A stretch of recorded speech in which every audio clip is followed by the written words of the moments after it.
My name is Sarah Chen, and I want to tell you about the most expensive lesson my husband ever learned. It cost him exactly $1.2 million, 18 years of marriage, and everything he thought he knew about himself. But I'm getting ahead of myself. Picture this: Seattle, 2018. Rain pattering against the floor-to-ceiling windows of Harrison Tech's gleaming corporate tower. My husband David, 45 and impeccably dressed in his tailored navy suit, striding through those halls like he owned them. In many ways he did. Vice President of Cybersecurity, corner office overlooking Elliott Bay, respect from colleagues, fear from competitors. At home in our Tudor-style house in Bellevue, I was living what many would call the perfect life. 18 years of marriage, a daughter in college, financial security, social standing. I edited lifestyle pieces for a local magazine. Not exactly the investigative journalism I dreamed of in college, but dreams have a way of adapting to reality, don't they? What I didn't know, as I made David's coffee each morning and asked about his increasingly late nights at the office, was that my husband was about to make a choice that would unravel everything we'd built together. Her name was Melissa Torres. I never met Melissa during the affair, but I came to know her intimately through David's behavior. She was 38, strategic manager for the cybersecurity division, striking and professional with what David would later describe as understated elegance. I watched my husband fall in love with her through 1,000 small betrayals. The way he suddenly cared about his appearance again, spending extra time in front of the mirror each morning. The secretive phone calls. The distant look in his eyes during dinner, as if he was somewhere else entirely. You see, I wasn't stupid. I'd been an investigative journalist before I became a corporate wife, before I traded my dreams of changing the world for the comfort of David's rising career. I knew how to read people, how to spot deception, how to follow the evidence. The evidence was everywhere. David thought he was being careful, but men having affairs always think they're being careful. They check their phones constantly but angle them away from their wives. They come home with a guilty enthusiasm, overcompensating with sudden interest in household projects or unexpected gifts. They become solicitous about things they've ignored for years. Are you having an affair? I asked him one morning in our kitchen, the question cutting through the polite veneer we'd maintained for months. The coffee cup froze halfway to his lips. His hands shook slightly. In that moment before he even spoke, I had my answer. When David finally confessed, I felt something unexpected: relief. The certainty was almost liberating after months of suspicion and self-doubt. Her name is Melissa Torres, he said, sitting across from me in our living room, the coffee table between us like a chasm. She's the strategic manager for the cybersecurity division. 6 weeks, he told me. They'd been together for 6 weeks. Do you love her? I asked, dreading the answer but needing to hear it. After a long pause. I think so. Those 3 words shattered 18 years of marriage more completely than the affair itself. Because infidelity can be forgiven. It's a moment of weakness, a mistake, a lapse in judgment. But love. Love is a choice. Love is a betrayal of everything we'd promised each other. I threw him out that night. Stood in our living room, surrounded by family photos and shared memories, and told the man I'd loved since college to get out of my house. He packed a suitcase and drove away, leaving me alone with the wreckage of our life together.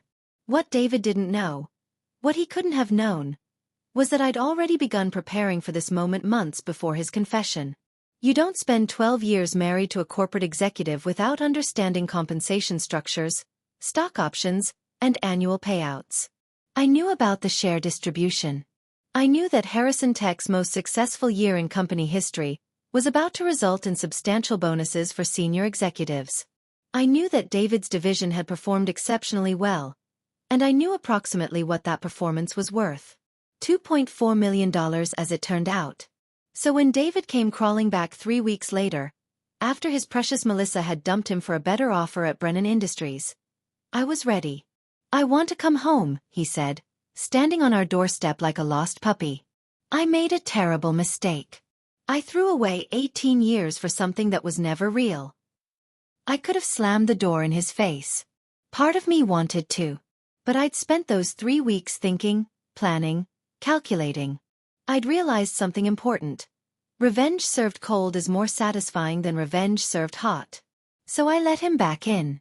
What followed was 6 months of the most sophisticated emotional manipulation I've ever orchestrated. I became the perfect wife rebuilding a broken marriage. I suggested couples therapy with Dr. Patricia Wong. I initiated date nights, intimate conversations, tentative physical reconnection.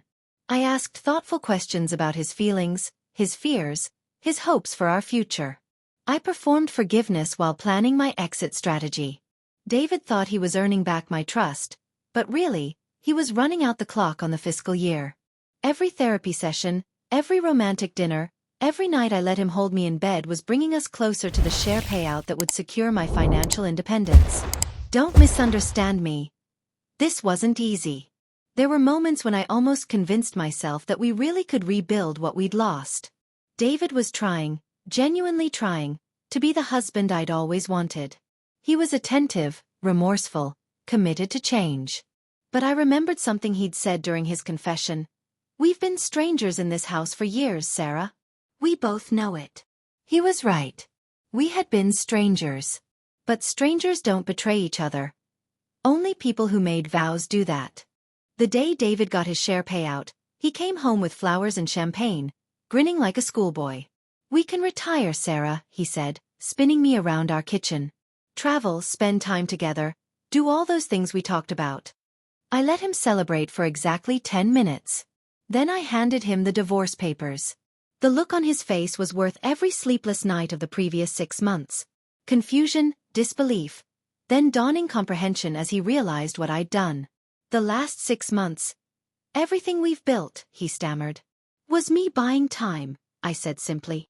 I explained Washington State's community property laws. I explained how 18 years of marriage entitled me to 50% of all marital assets, including stock payouts. I explained how his affair had given me all the leverage I needed to ensure a quick, clean divorce. $1.2 million. Half of everything he'd worked for, everything he'd sacrificed our marriage to achieve. "This will bankrupt me," he said. "No, it won't," I replied. "You'll still have over $1 million, plus your salary. You can rebuild." What I didn't say was that I'd already started rebuilding. I'd been freelance writing again, rekindling old professional contacts, preparing for a life where I didn't need David's success to define my own worth. The aftermath. People ask me if I felt guilty about what I did to David. The answer is complicated. Did I manipulate him? Yes. Did I lie about my intentions?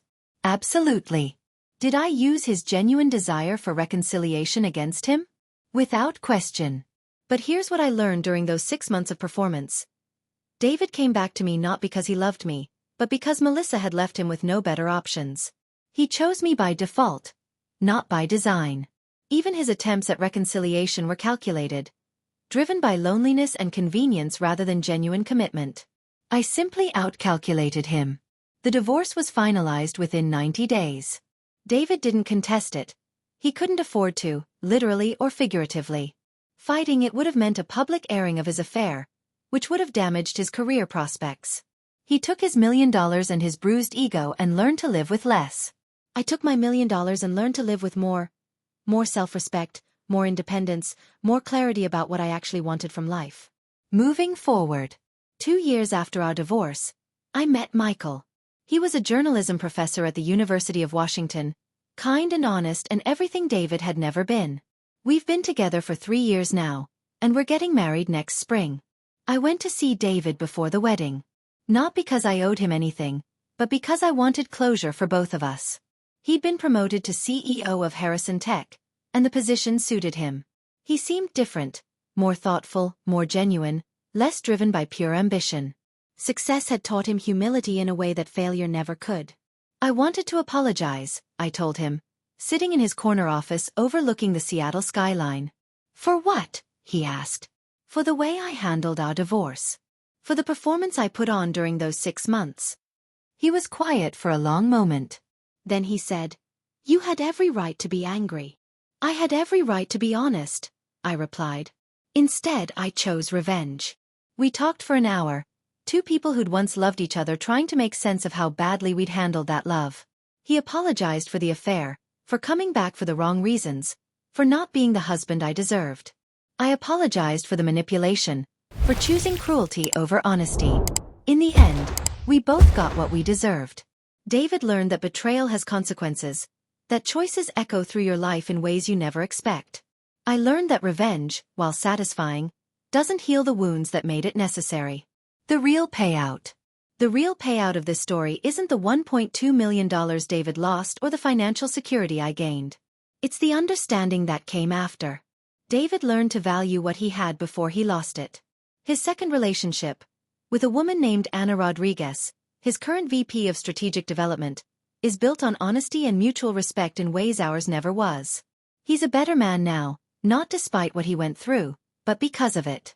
I learned that I was stronger than I thought, more resourceful than I'd given myself credit for, and worthy of love that doesn't require performance or manipulation to maintain. The most expensive lesson isn't always the most painful one. Sometimes it's the most necessary.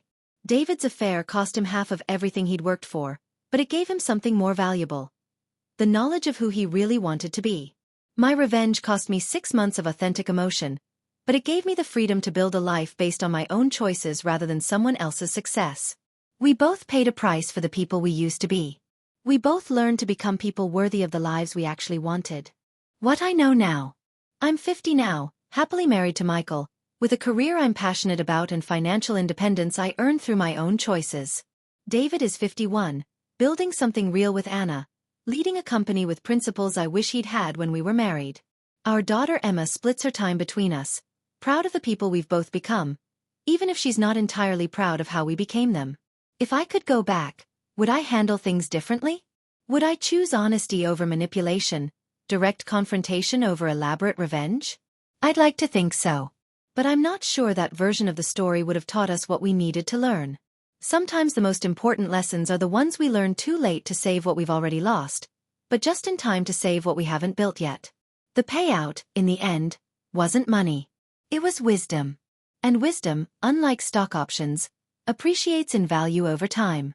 That's the story of how my husband learned the most expensive lesson of his life, and how I learned that sometimes the price of justice is becoming someone you're not sure you want to be. But it's also the story of how we both learned to become people worthy of the love we actually deserved. The real payout was always going to be that.